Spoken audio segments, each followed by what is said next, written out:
live stream episode of For the People podcast, and I am, of course, your humble host, Niko House. Today, I have for you a very special guest, and we're going to solve this once and for all. Pronounce your name slowly for the world, because when you do your streams, you say it really fast, and you forget that the majority of your audience is American. They have no idea what the hell you're saying.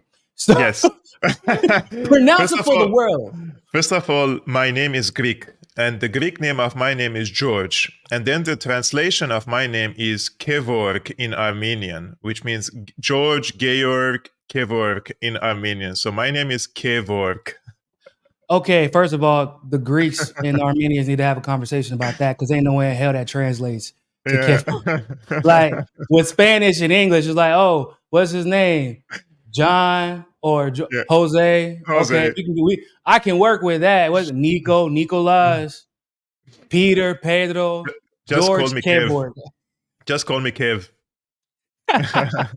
Because basically everybody I know call you Syrian analysis. They just like, yeah, man, that's his name. First name, last name, Syrian.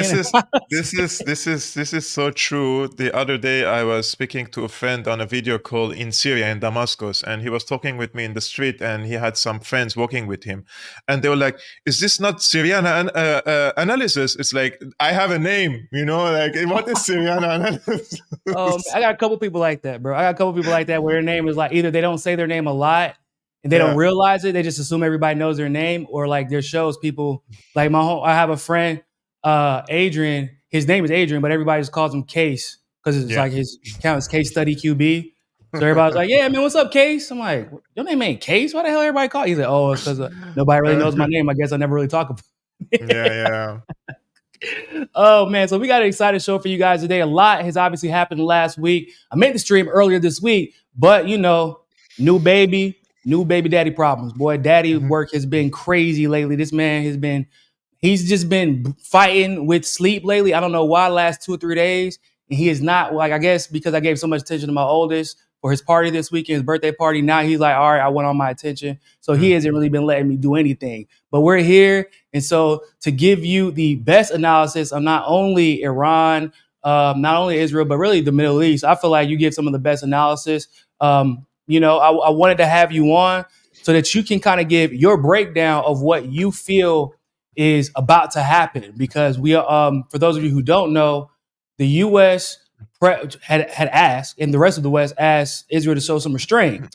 Israel basically said, "Fuck y'all, we're gonna do what we want to," which is crazy. Because like, if you were spending my goddamn money, you're gonna do what I tell you to do. But this is Israel, right? So, and then Iran said that they weren't going to actually retaliate unless Israel retaliates. Yes. And it looks like Israel's going to retaliate. So what do you think is coming next, man? So to predict what's probably going to happen in the future, I would like to put this in a proper context. So what happened in Iran is very important in 1979, what is called the Islamic Revolution. The Islamic Revolution was a reaction to a coup that the CIA and the MI6 and also the Mossad have hands in it in 1953 to remove Mossadegh in Iran. Mossadegh was their leader in 1953 who nationalized the energy sector. So the Americans and the Brits, especially the Brits, were very pissed off by nationalizing the Iranian energy sector. Likewise, when they were pissed off when Jamal Abdel Nasser nationalized the Suez Canal in Egypt. And in both cases, if you remember, in Egypt, they bombed Egypt. And in Iran, they orchestrated a coup to remove Mossadegh from power. So this has led into the installment or the bringing of the Shah dictatorship and to power. And it was a secular regime, but it was imposed from outside, and also the energy sector has become again in the hands of the foreign powers. So the people were increasingly, let's say, frustrated by the economic policies of the new regime in Iran, especially the Shah government. And this has led into, let's say, more conservative and more Islamic sentiments in the country, which eventually led into the revolution, the Islamic revolution led by Khomeini. Now, when the revolution happened... I don't want to interrupt, but I do got to say that's a very interesting point that you made, because a lot of people aren't really aware that the Shah government was more secular, and that what it sounds like you're saying is that right now the Islamic government that is currently in charge of Iran was actually something that was chosen by the people for the most part, Yes. because Yes. almost as an extreme reaction to the Shah, Yes. which was imposed by outside forces. Go ahead. It was an organic revolution. It wasn't supported by outside forces. The people have when there is a revolution in a country, we have to check what is called the revolutionary conditions in the country, and the people were ready to adopt this the Khomeini model in the country because they wanted to preserve their national first sovereignty, their natural resources, and to become independent again and sovereign again. Because under Shah they were a playground for the Americans, the Brits, and the Israelis, and there was an ally with these powers, right? So when Al Khomeini came to power, one of the pillars of the revolution was that he is going to work to undermine the American-Israeli hegemony in the region, and he raised this slogan since then. And he also initiated what is called Al-Quds Day, or in English is the Jerusalem Day. So this was unprecedented in the region, and the Iranian government is picking a day that is dedicated for Al-Quds. And also part of the budget of Iran, it goes also to the resistance groups, the armed resistance groups in Palestine and in Lebanon, whatever the nature and the ideology of these groups are. They don't care whether they are left wings, whether they are communists, whether they're socialists, whether they are Islamists. They supported these resistance groups there. So this is very important to understand what's happening today, because the main consideration that the Americans always raise are that, the Iranians are destabilizing the region, they are supporting terrorism, etc., etc. But the definition of terrorism for the United States is any act of violence, armed resistance against Israel or the United States or any occupation, right? So, as long as you're brown, if you're white, then you're a militia. I mean, it's a very, in my opinion, what the Iranians did was they adopted what is called the strategic patience, because the Iranians were not strong enough to match the Americans and the Israelis in the region. And if we remember, the Americans pushed Saddam Hussein against Iran, and they fought against each other for 8 years.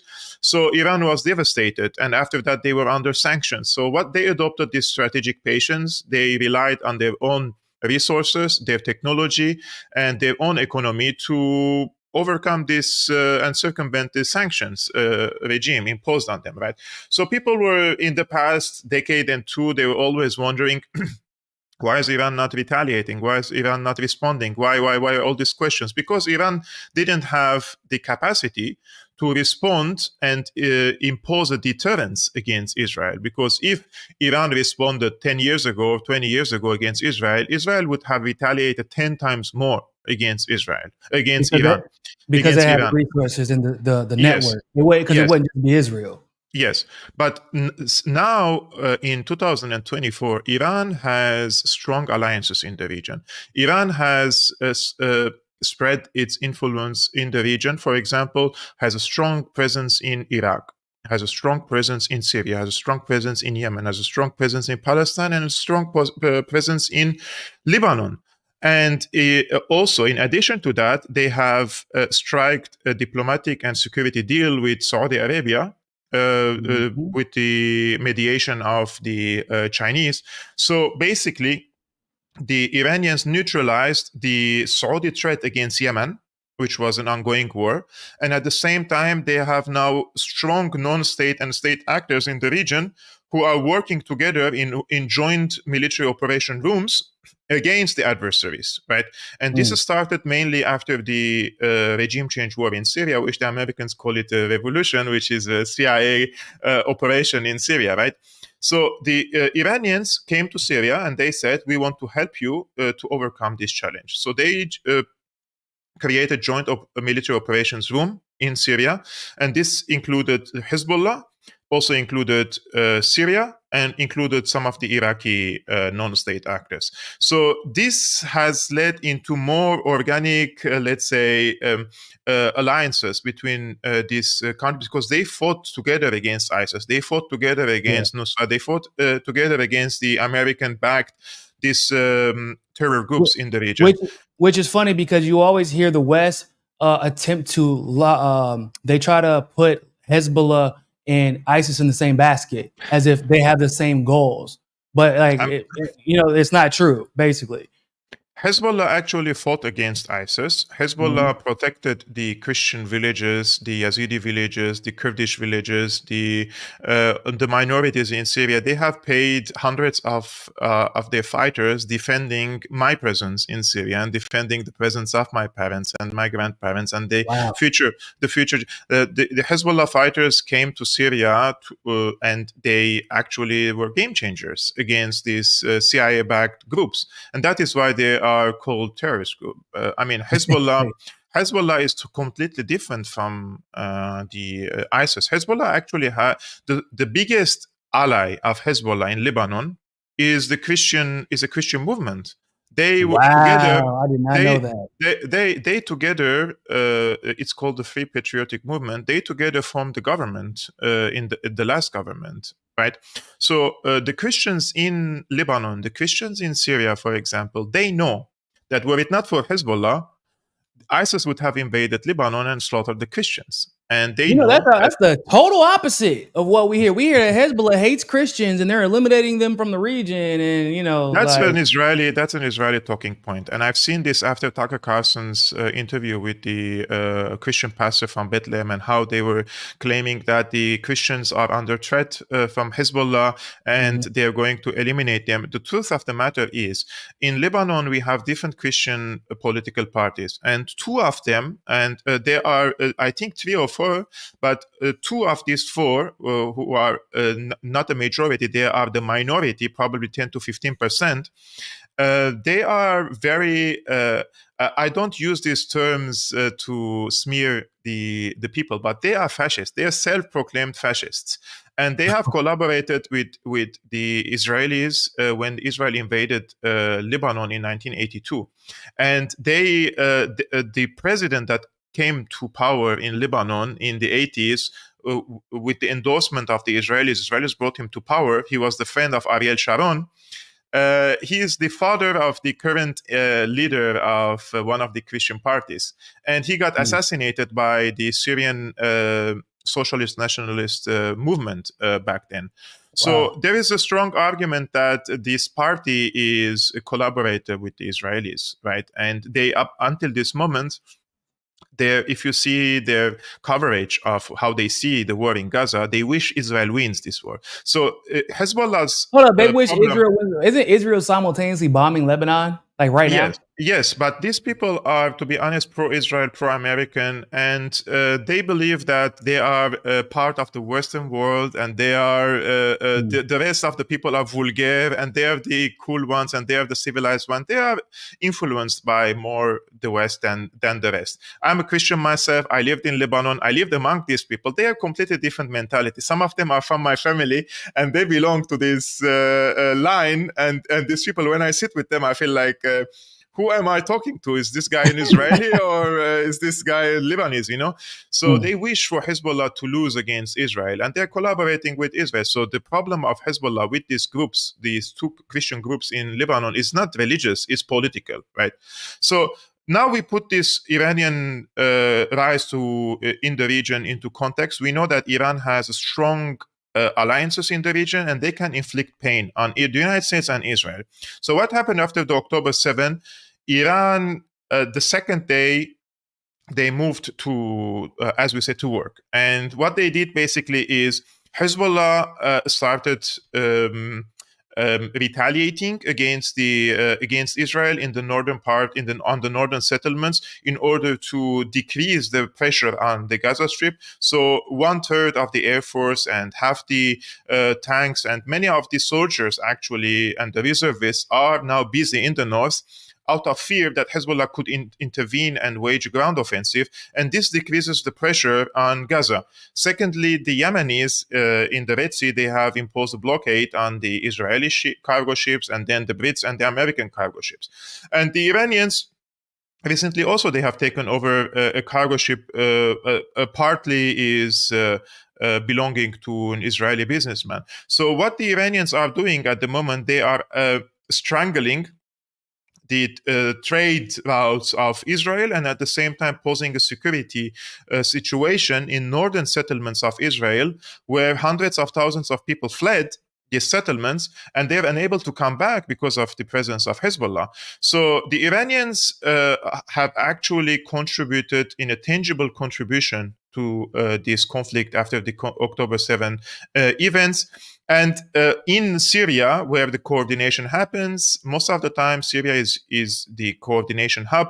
It's the geography where the weapons also go to Hezbollah, and Hezbollah delivers them to Hamas and Jihad and other groups in the Gaza Strip.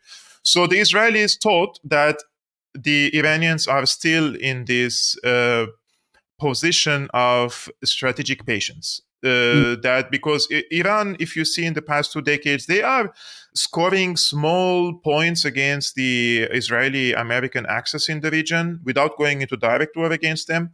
And compared to it kind of reminds me of Russia a little bit back in the day. Yeah. I mean, compared to 2003, when the invasion of Iraq happened, with 2024, Iran's influence has grown massively in the region, right? So they don't need to go into direct conflict against the United States or against Israel and trigger a regional war, which is going to be like they're shooting themselves in the leg. So they are already winning, and they are striking deals with the Russians, with the Chinese, and strategic partnerships with them. So all in all, everything is going in favor of Iran and not in favor of Israel. So in my opinion, the Israelis miscalculated here. They thought that the Iranians will swallow it, just like the previous ones. They swallowed it. And this time, the Iranians said the strategic patience is over. I'm going to retaliate against Israel. But this was very calculated retaliation. They have spoken first to the Russians, to the Chinese, so that they have their backing in the UN Security Council. They have called the Iraqis, they have called the Syrians, they have called the Saudis, they have called the everyone. Calling up the favors, man. Calling up all the favors. Like, hey, man, remember who was helping y'all out? And they told everyone that we are not targeting you. We are not going to pose any security threat against you. Our retaliation is going to be very calculated against military installations in Israel to restore the deterrence against Israel. And remember, when the attack started to happen, they have declared it in the media. They said, now we are firing drones and then coming Scud missiles, their cruise missiles, etc., etc. They told everyone what they're going to do, because the intention was not to cause severe damage to Israel, but to restore deterrence. And despite that, the Israelis have relied on American weapons, on Jordanian weapons, on British weapons, and their own Iron Dome. And despite that, the Iranian missiles, which were intended to hit some of the air bases in Israel, have hit their targets. This was the message sent by Iran. That story hasn't been getting told. Well, we've been seeing the mainstream media is the Iron Dome saved Israel because they had a 90% success rate, which I don't necessarily believe that either. I don't believe 90% success rate. That's a very specific number. I just don't believe. They said 99%, and it reminded me of the former information minister of Saddam Hussein in 2003. And despite my sympathy with Iraq back then, but they had a minister of information, and he used to go to the streets and tell the TV channels that the Americans are committing suicide on the borders of Iraq, and we're killing them like rats, and they are not moving 1 meter inside Iraq, and the Americans were already in Baghdad. This is the same level of stupid propaganda that Israelis have adopted. 99%. What the fuck? We saw with our own eyes how the missiles were falling on the air bases. So what the Iranians did, basically, they have sent hundreds of drones to create an aerial situation that all the radars are now busy which one to detect. And then the ones that they wanted to hit, they hit these military bases. And this was the message to the Israelis, that we can hit you with our old weapons. Those were the old missiles. So we have. Wow, I did not realize that either. Good God. Yeah.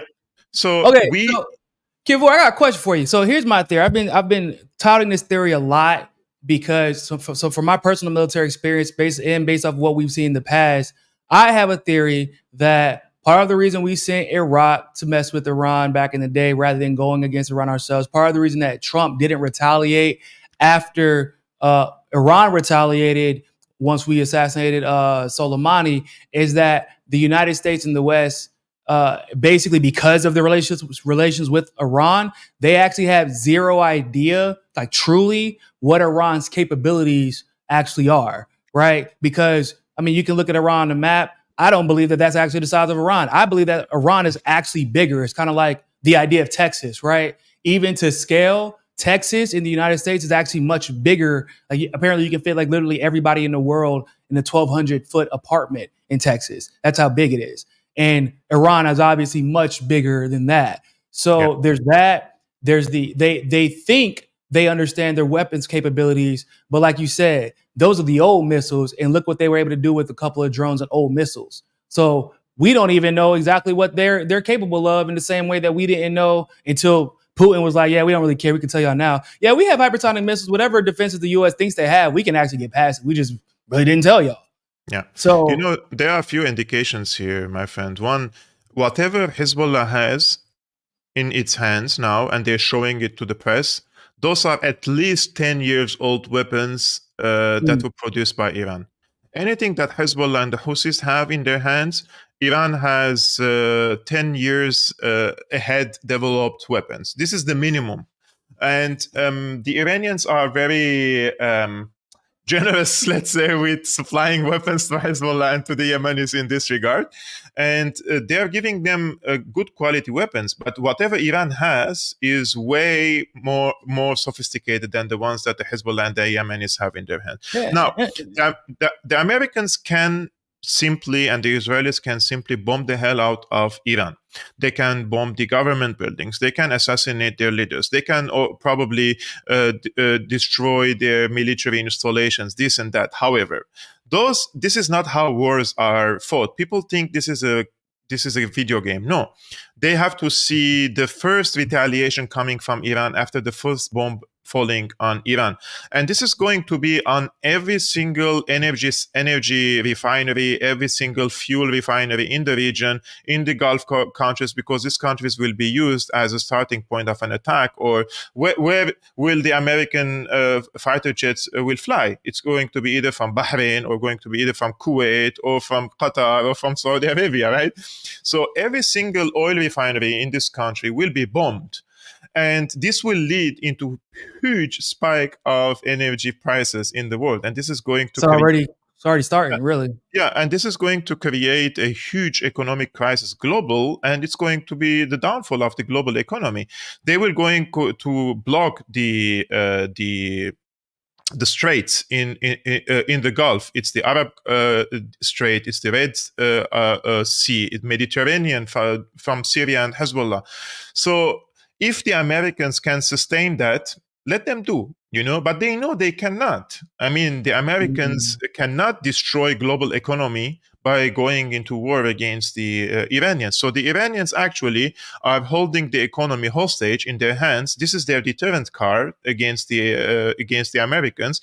If you destroy us, we will going to destroy the economy, and then you will suffer immensely, and this is going to impact you directly. And Iran's fine; they'll be okay, right? Because of their relations that they have with Russia, with the region in general, with themselves. Like obviously, like they're going to struggle a little bit, but like you're already trying to sanction them to death. So yes, how much more could it hurt? This scenario could happen only if there is an existential threat against Iran. And that is why what I say is the Americans are not like, there are so many psychopaths in the United States, but they care about their pockets as well. So here is where the situation comes. It's a self-inflicted damage for them if they attack Iran. That is one of the reasons why they don't attack Iran. When Iran gunned down one of the American drones under Trump, and Trump was like bulldogging and talking shit all like he does all the time. I'm going to do this and that. But then he backed off because the Pentagon general told him, look, we can bomb them. We can take out some of the air defense systems. We can bomb government installations. Just put anything on the map. We can do that. But think about the next day. And the next day, what is going to happen is no American cargo ship will be able to every cargo ship will be sink in the region, and our energy resources and our partners will be hit. And therefore, this is something that is a double-edged sword. We are going to hurt ourselves. So he backed off and he said, probably he saw Jesus in his dreams, and then he all of a sudden woke up that he wants to be peaceful and he doesn't want to do this, right? So, in my opinion, now this is where the Americans stand. This is why they are asking Netanyahu not to bomb Iran again, because the retaliation this time is not going to be like the one that we saw this time. This time was just they send a message. This is what we're capable of doing it. And this is something I think I watched Scott Ritter was saying on the Redacted. It's the message. The message was sent from Iran that I have the capacity to do this. So are you ready for that? And the second thing that is very, very important that the Iranians have achieved in these strikes, they basically discovered every single Israeli-American air defense systems in the region, whether it is in Jordan or it is in Israel, and they have mapped everything now because Israel and the United States used everything against these rockets and against these missiles and against these drones. Nothing left in Israel. Every single air defense system was used against these weapons. Against this most recent attack? Bitte? But in this most recent attack, they used everything they could to defend themselves? Everything was used. Everything was used. The American weapons, the Israeli weapons, the Jordanians intervened, the Brits came from Cyprus. So they have now a complete understanding of the Israeli-American defense systems in the region, and they map them. So what they can do basically next time, they can reverse engineer this, and they can first, before sending any drones there, they can strike the air defenses, which they know now the locations, everything. So the Americans basically they fall into the trap in this. Now the Americans have to change everything in the region, and if they are going to allow Netanyahu to bomb Iran, they are not going to have time to change the architecture of these defense systems in the region. So basically, Iran, why they sent these hundreds of drones? Because they wanted them to be gunned down. They want to see where are the air defenses in Jordan and in Israel. So they have. This was an intelligence success for Iran. And to be honest with you, I just want to mention one thing. There are some of these so-called analysts on X and these commentators, talking heads. They were mocking Iran. And they call themselves pro-Palestine people, but they hate Iran so much more than Israel. And there are multiple reasons for that. Those are all what they call the Muslim Brotherhood people in London. They were on the show of Piers Morgan multiple times talking about Palestine. And what happened is these people cannot fathom the fact that a different Islamic school of thought, Shiites, and the Persians, different ethnicity, are going to be dominant in the region. And they have this always complexity towards Iran. They don't say the same thing about Erdogan. When Erdogan expands to Syria, they don't say the same thing. But when Iranians' influence is expanding in the region, they get very frustrated. And they say if Palestine is going to be liberated by forces supported by Iran, then we don't want it, right? And well, these people, isn't Hamas in some way supported by Iran? Of course. I mean, who sends the weapons to Hamas? So they're complaining about Hamas too? I'm confused. These people are very useful idiots. And during the Syrian war, they invested all their energy against Assad, and they lied to the people, and they said that the liberation of Palestine passes through removing Assad from power. Okay, the opposition forces, they occupied southern Syria, which is on the borders with Israel. And why didn't they fight against Israel? What they did, basically, they went and took medical treatment in the hospitals of Israel, and Netanyahu came and shook hands with them and then gave them cash money and sent them back to Syria. These people are complete idiots, in my opinion. Sorry to say, and they are basically serving American interests in the region only out of hatred toward the Persians, the Iranians, and because they are very sectarian. And those people are in my opinion, the fifth column in the ranks of the pro-Palestine people, because the rhetoric, their rhetoric and literature is they attack the Jewish people. They don't draw distinction between the Jewish people and the Zionist people. So they bring this attention to the pro-Palestine alliance. That's probably why they're called on, so that the entire movement can then be labeled as an anti-Semitic movement. Exactly. Mm-hmm. And they also invest so much energy against Iran, against Syria, against Hezbollah. And I've seen this the other day on a podcast participated by a professor who was kicked out of his job, David Miller, actually. So David Miller was on a podcast, and he was asked, so what do you say to the people who lost the war against Assad in Syria? And he said, just get over it. And these people cannot get over it. They think that what happened in Syria was a genuine revolution, and they wanted to install what they call a Sunni government in Syria because, as I say, their hatred is sectarian. So those are the fifth columns in the pro-Palestine community, and I think they're very dangerous because what they do basically, they try to destroy the pillars of the resistance in Palestine. Basically, they want to destroy Iran, Hezbollah, Syria, these only three players, and of course the Yemenis as well, who give tangible support to the Palestinians. So if we remove these players from the scene, what is going to happen next? That the Palestinians will be deprived from any sort of support, tangible support. And then the Palestinians say, okay, I cannot resist anymore. Then we have to strike a deal with the Israelis. And the Israelis will say, no, Habibi, why would I strike a deal with you now? You have no leverage. I can just kick you out of Palestine completely. So, and then those same people who were denouncing Yemen and Iran, they'd be like, oh my God, we got to free Palestine. Like, bro, no, all their allies, you just shunned. You just complained about and said that they aren't, like they're evil. That happens a lot though, right? We see people who can understand like why we have to support Palestine, and even in this particular case, why it's necessary to understand why Iran, one, should be able to defend itself. Two, their adversarial nature with Israel is probably the only thing that's keeping Israel from going berserk, like more than they are right now. And then like they'll be like, yeah, but Russia's evil. They invaded Ukraine. They want to take over the world. It's like, well, hold up, what? Like, no, you don't understand. Like, Russians were getting killed, like in mass, and no one was doing anything about it.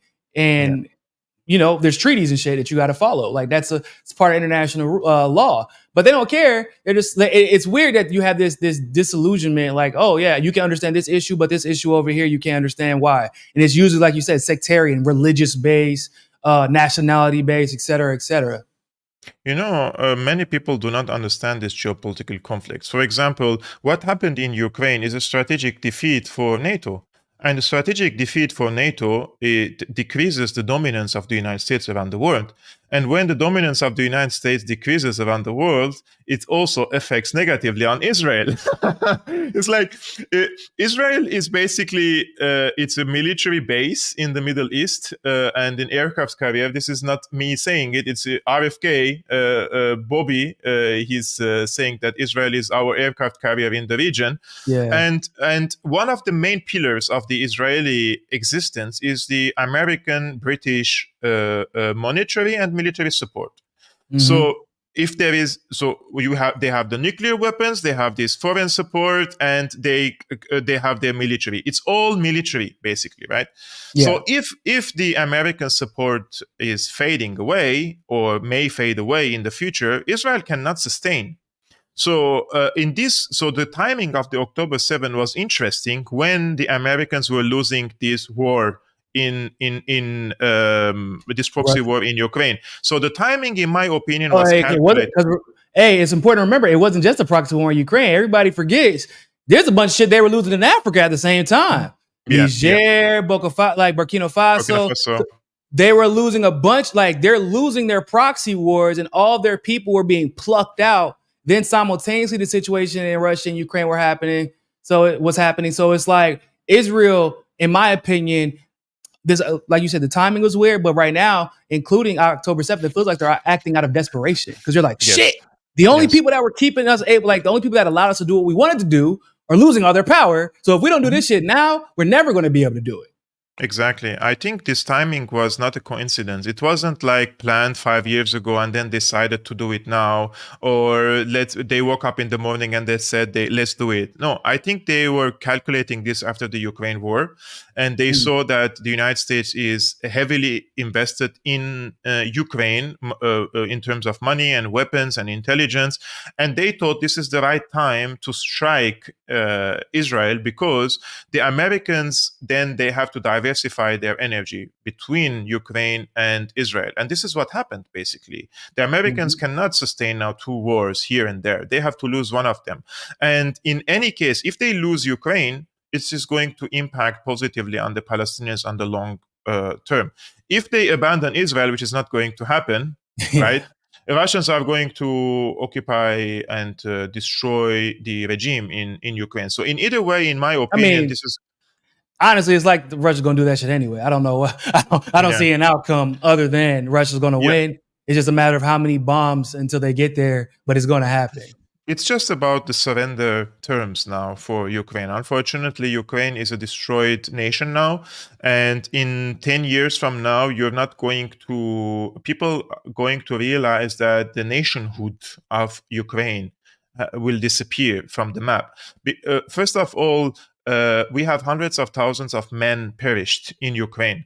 And their women they will not find men to multiply in Ukraine. This is a serious issue. They're going abroad. Yes, many of them are already in Western Europe. Many of the men are in Western Europe. They escaped the war, and also the infrastructure of Ukraine. They cannot sustain without an economic openness with Russia, without the family relationship with Russia. And what the Russians are going to do, they are going to seal the borders with the Black Sea, and they're going to convert Ukraine into landlocked country where the Ukrainians do not have access to the Black Sea, and they will lose another geopolitical value, right? It's very sad that Ukraine has turned into this, because this was all it could have been avoided only in February, March 2022. And this is all on the hands of Boris Johnson and Joe Biden. The problem with these people, they have two problems. One is the wishful thinking, and they wish to inflict pain into Russia. They thought that they can destroy the economy of Russia with the sanctions, etc. And this is the reason why Putin didn't do what he did in 2022, back then in 2014, because between 2014 to 2022, he was basically striking economic deals and strategic partnerships with different powers around the world. So when the sanction regime hits Russia, they are immune. He was thinking ahead, right? Better than immune at this point, right? Like their economy is doing much better. Yeah, I mean, the Americans, so they have this wishful thinking, and second, they don't care about the people. What they're doing to the Ukrainians is, if you go to Ukraine and just ask ordinary people, you will definitely hear something different than these talking heads on TV who are speaking about the bravery of the Ukrainian people. The Ukrainian people have been smashed. Their livelihood is gone. Their brothers are dead. Their fathers are dead. What are you talking about, man? Those people are like, I feel very, very sorry for them, because they are being used as a pawn against Russia. And now their president is not backing off, and is increasingly sending more men to the front line. 2 weeks of training, and you go to the meat grinder, and you die. You have no chance. They lowered the conscription age too recently. Yeah, they have no chance against a well-trained superpower like Russia. And everybody told them this. The critical people told them this, but we're going to win this war. Russia will lose, and then the Leopards, and then the howitzers, and then this tank and this rocket will change. And every time there is a game changer weapon, people think this is a PlayStation. This is not a PlayStation. What scores decisive victories are the soldiers, are the Yep. artilleries, are the planners on the ground, not the air force only, and not the tanks. The tanks need drivers. When the tank is hit, needs to be repaired. The tank needs fuel. Everything is like it's a science. And when It the really is. Ukrainian army is for decades are trained on Soviet style military tactics, Soviet style fighting and defending, and also the equipment. And now the NATO countries came and said, I'm going to give you my best challenger. It's like, this guy has never been on a challenger, right? It's Right. like he's been using the T-72, he has been using the T-90, and he doesn't know this weapon. He needs years. These weapons Yeah. are not candies. I know from Syria, if a pilot wants to fly an American, the Russian MiG or the Russian Sukhoi, they go for 5 to 7 years to Russia for training, for theory, for like they do comprehensive courses there. It's not. Yeah. It doesn't happen in a week That's or why two. it's everywhere. Like you're in there for a while, and it's a very, I know in the US it's very, very, very strict requirements for you to even be able to take the course to maybe be a pilot. Because just because you got into the course doesn't, and you can do years and you still don't actually get the job because it's Yeah. that rigorous. Yeah. Exactly. That's why in Syria, for example, when the so-called rebels used to gun down an airplane and a fighter jet, and they killed the pilot, this is it's worth 100 of one of these rebels, right? Because these idiots, they just have an AK-47 and they're just shooting people. But these people, they're highly educated. They went for many years and studied, and they came back. And so war is complicated, and people think that a tank or an air force or one of the missiles will change the equation. No, because the Russians, in this case, every single weapon that the Americans have, the Brits have, the Germans have, they have already reverse engineered them. These are declared weapons. It's not like secret weapons that they gave it to the Ukrainians. The Russians know how the challengers work, and they know where are the weaknesses, the weakness points. They know how these cruise missiles can be fired, and see what they're doing. They're using few €1,000 or dollar drones with the GPS, and they choose and pick the exact weak spot on the tank to hit it with a few $1,000 drone, and the entire tank is burning. $500,000 tank is gone. It's gone. And those are our taxpayer money. Remember, like I am paying my taxes, and my taxes are going to Ukraine and to finance the meat grinder. If this is a noble case and you know that you have to support the people, then if my taxpayer money is going for humanitarian aid to the Ukrainian people, I would like for the government to take double the taxes, right? I don't mind helping people, but they're not helping the people. They are killing the people. And this has to be stopped. This has to be spoken and discussed, and there should be a new security architecture in Eastern Europe. Why is it okay for the US to have strike missiles in Poland, in Germany, nuclear weapons, basically, just directed at Moscow? And then the American, I remember there was this interview, an American journalist interviewed Putin. This was a few years ago, maybe 10 years ago or so. And he asked him, why are you, Mr. Putin, are very suspicious of the American missile system in Eastern Europe? I mean, those are directed at Iran, he said. And Putin started laughing his ass out, and he said, "Thank you so much for this laughter. Now I can go to bed with a smile on my face." It's like, do you think I'm stupid? Like, why do you put your nuclear weapons in Poland and then tell me those are directed at Iran? We had plenty of access to plenty of locations that we could, if we really wanted to aim them at Iran, we wouldn't put them in Poland, of all places. Yeah, right? So, in my opinion, the aggressor is very clear cut here. I mean, it doesn't take a genius to understand these things, but there is a big blackout on information. People do not know all this information that we know. They don't know the promises of the Americans not to expand to 1 inch on the east of Berlin. And now they are on the borders in Ukraine and building. Ukraine was already has already become a de facto NATO country after 2014. And for the Russians know once Ukraine joins NATO, the Americans playing chess against the Russians, and technically they would be surrounded officially, right? Because they have the DMZ in North Korea. They have exactly. And if you put the map, go ahead. North Korea and after Russia, they will go after China. This is going to be, this is the script. And complete dominance over the world, right? To also stop the rise of China and any power. And so how the Americans see Europe, they see Europe has 4 bridges. The first bridge is France. The second bridge is Germany. The third bridge is Poland. And the fourth bridge is Ukraine. So the first 3 bridges are already in NATO, and the Americans have big influence. They have their weapons, they have their nuclears. Ukraine is the last bridge.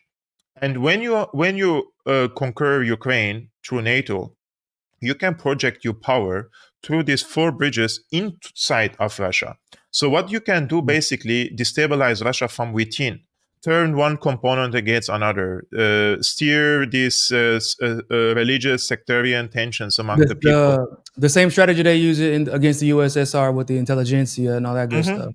Exactly. So the Russians thought that if they don't go into war now, on offensive in Ukraine, the next thing is going to happen. They have to fight the war inside Russia.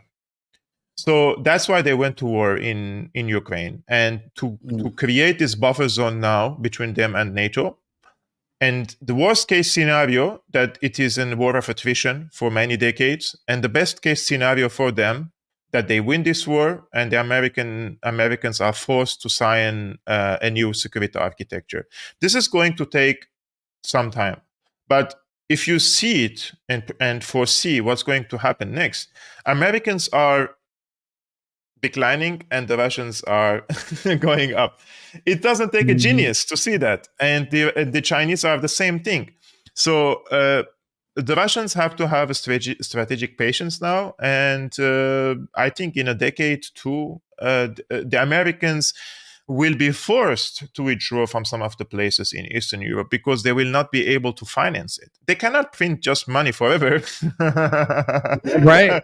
I mean, they ain't going to be able to forever. I don't even know if I give it a decade. It might be less than that, depending on how the situation with Iran goes, because I'm not entirely sure that Russia, I know that they're busy with Ukraine. And I firmly believe that the reason that the United States continues to send aid, quote unquote, military aid to Ukraine is not because they actually believe Ukraine could win, but they need to keep Russia busy, because if Iran decides to go into a direct conflict with Israel and it looks like it's going to be boots on the ground, Russia's already there. Russia's in Syria. Ain't like they got to go that far. It's a hop, skip, and a jump.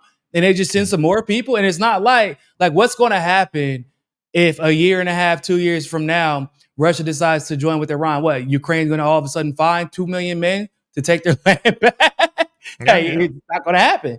So no, it's the end. It's the end. For Americans cannot go to war. It's done. I mean, in Ukraine, they have a few, let's say, boots on the ground with civil dresses, this and that.